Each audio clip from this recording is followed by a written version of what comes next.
Bismillahirrahmanirrahim. Yang pertama, sifat seorang pendidik itu harus ikhlasul ilmi lillah. Mengikhlaskan ilmu karena Allah. Ikhlas ini hal paling mendasar di dalam diri seorang guru.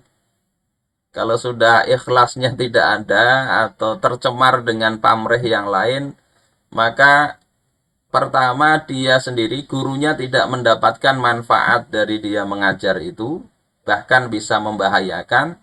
Yang kedua, membuat siswanya, muridnya itu juga kurang berkah ilmunya. Oleh sebab itu, hati-hati para siswa, para mahasiswa, kalau sampai membuat guru itu tersinggung, akhirnya nggak ikhlas dia, nggak ridho. Nggak ada berkahnya, bisa hilang itu ilmu. Di samping itu kalau nggak ridho tadi gurunya juga bermasalah. Ini sebuah hadis dari Abu Hurairah. Berkata Natil. Natil ini nama seorang penduduk daerah Syam.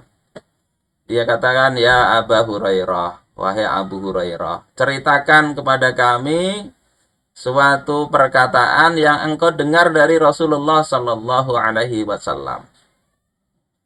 Maka kemudian Abu Hurairah mengatakan, aku mendengar Rasulullah Shallallahu Alaihi Wasallam itu berkata. Di dalam riwayat yang lain, Abu Hurairah itu menyampaikan ini sambil menangis beliau. Menangis sesenggukan, terdiam. Kemudian reda tangisnya itu. Kemudian mengatakan, aku mendengar Rasulullah Shallallahu Alaihi Wasallam bersabda. Menangis lagi beliau. Kemudian diam lagi. Agak reda tangisnya. Kemudian dilanjutkan lagi, nggak tahan lagi beliau itu. 3 kali di dalam riwayat yang lain untuk menyampaikan ini beliau menangis. Kemudian beliau katakan, inna awwalan nasi yuqda fihi yaumal qiyamah salasatun. Sesungguhnya manusia pertama yang akan diputuskan urusannya, akan dihisab pada hari kiamat itu ada 3 orang, 3 kelompok manusia. Nah, di dalam bukunya itu riwayatnya lengkap, ini saya kutipkan yang tentang pendidik saja. Warajulun ta'allamal ilma wa qara'al Qur'an. Salah satunya ini yang kedua ini, orang yang dia mempelajari ilmu dan dia membaca Al-Qur'an, fa'utiya bihi fa'arrafahu ni'amahu fa'arrafaha. Maka dia ini dibawa kemudian fa'arrafahu. Dia diingatkan tentang nikmat-nikmat itu. Fa'arafaha, dan dia mengakui nikmat itu. Jadi betul Allah telah memberikan nikmat belajar, nikmat ilmu, nikmat membaca Al-Quran. Diakui. Dalam surah At-Takatsur, nikmat itu akan dimintai pertanggungjawaban, termasuk nikmat ilmu. Tsumma latus'alunna yauma idzin 'anil na'im. Kemudian pada hari itu, yakni hari akhir, betul-betul akan ditanyakan tentang nikmat-nikmat yang telah Allah berikan. Maka Allah katakan, ma'amil tafiha. Apa yang telah engkau lakukan dengan ilmu yang ada pada diri engkau itu, nikmat ilmu itu. Maka orang tersebut mengatakan, ta'allamtul ilma. Aku mempelajari ilmu. Wa qara'tul Qur'an. Wa 'allamtuhu. Aku juga membaca Al-Quran dan aku juga mengajarkannya. Di dalam riwayat yang lain, mengajarkannya karena engkau. Maka Allah katakan, kadzabta, engkau dusta. Wa innama aradta ayyuqala fulanun alimun. Engkau ini hanya belajar, mengajar, supaya orang mengatakan engkau ini alim. Si fulan ini alim. Sanad ilmunya banyak. Ilmunya mendalam, luas. Senang sekali dia dipuji begitu, akhirnya lupa daratan, sehingga dia belajar maupun mengajar itu dalam rangka mengejar pujian manusia. Qari, supaya dibilang qari, ahli baca Quran. Faqad qila, dan sesungguhnya di dunia engkau sudah disebut orang sebagai alim dan qari. fasuhiba ala wajhihi hatta ulqiya finnar. Maka dia kemudian diseret atas wajahnya, kemudian dilemparkan ke dalam api neraka. Na'udzubillah, ini membuat sahabat itu menangis. Mudah-mudahan Allah Subhanahu wa taala membantu kita untuk terlepas dari dosa ini, membersihkan hati kita. Ini di dalam Syu'abul Iman, juga di dalam Sahih Muslim ada riwayat ini. Diceritakan juga di dalam kitab tersebut. Ini titik 3 ini artinya saya loncati karena panjang sekali. Bahwasanya Muawiyah itu punya sayyaf. Sayyafan itu kalau diterjemahkan bisa artinya al-buju. Kemudian masuk kepada beliau seorang lelaki dan berbicara tentang hadis Abu Hurairah ini. Jadi hadis tadi diceritakan kepada Muawiyah. Maka Muawiyah kemudian mengatakan, qad fu'ila bihaula'i mislu hadza. Sesungguhnya telah diperlakukan orang-orang semisal ini. Yakni pertama itu orang yang berjihad di jalan Allah, yang kedua orang alim yang mengajarkan ilmunya, yang ketiga orang dermawan yang mendormakan hartanya, tapi tidak ikhlas karena Allah. Itu sudah diperlakukan Allah dengan diseret pada wajahnya dan dilempar ke neraka. Fakaifa biman baqiya minan nas. Lalu bagaimana nasib manusia yang lain? Berjihad enggak, alim juga enggak, dermawan juga enggak. Ini yang difikirkan oleh Muawiyah. Tsumma baka Muawiyah bukaan syadidan. Kemudian Muawiyah menangis dengan tangisan yang sangat keras, tangisannya itu. Hatta dzananna annahu halik. Hingga kami mengira Muawiyah akan mati itu karena nangisnya begitu.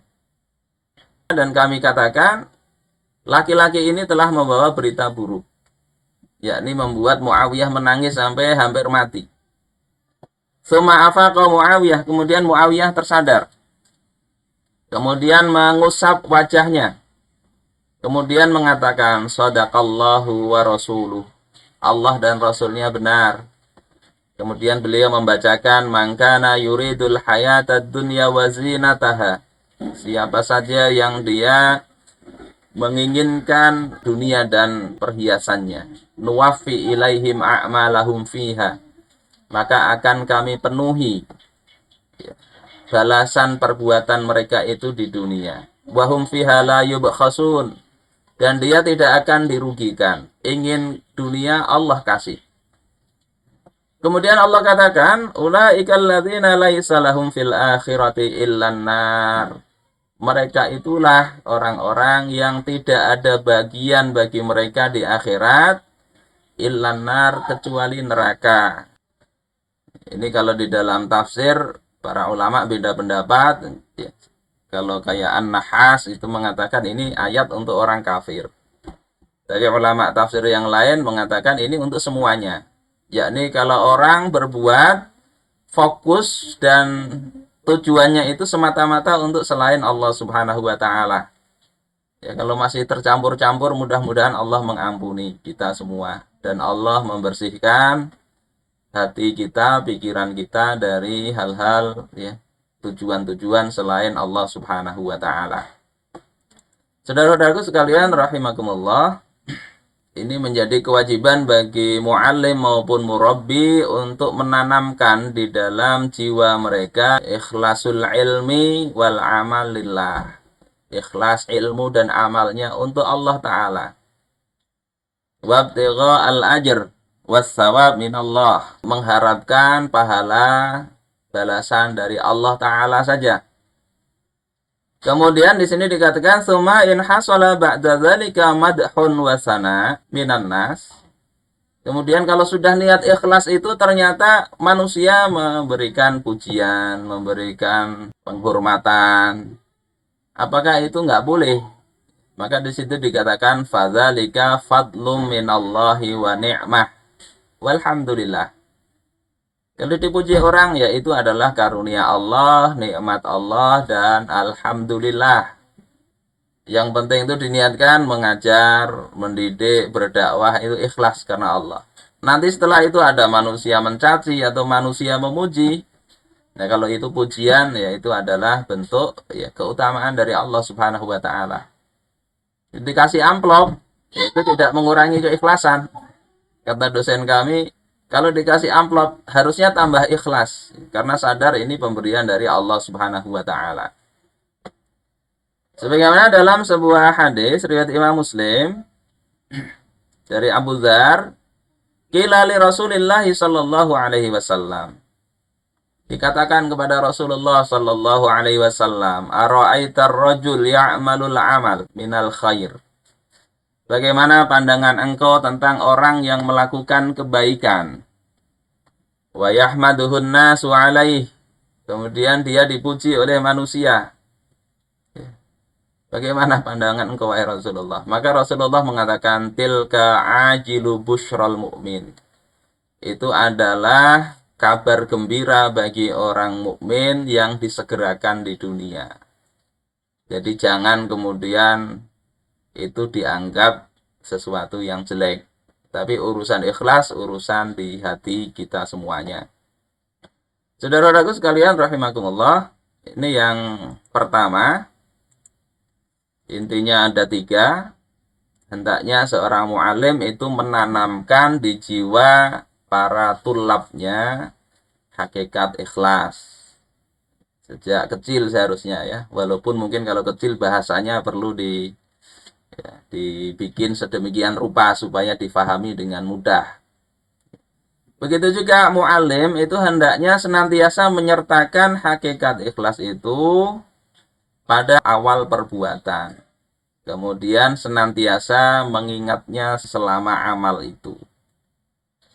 Kemudian orang yang dia tercegah dari ikhlas, maka dia tercegah dari semua kebaikan. Apa saja itu, mau dakwah kah, mau mengajar kah, mau memberikan nafkah kah.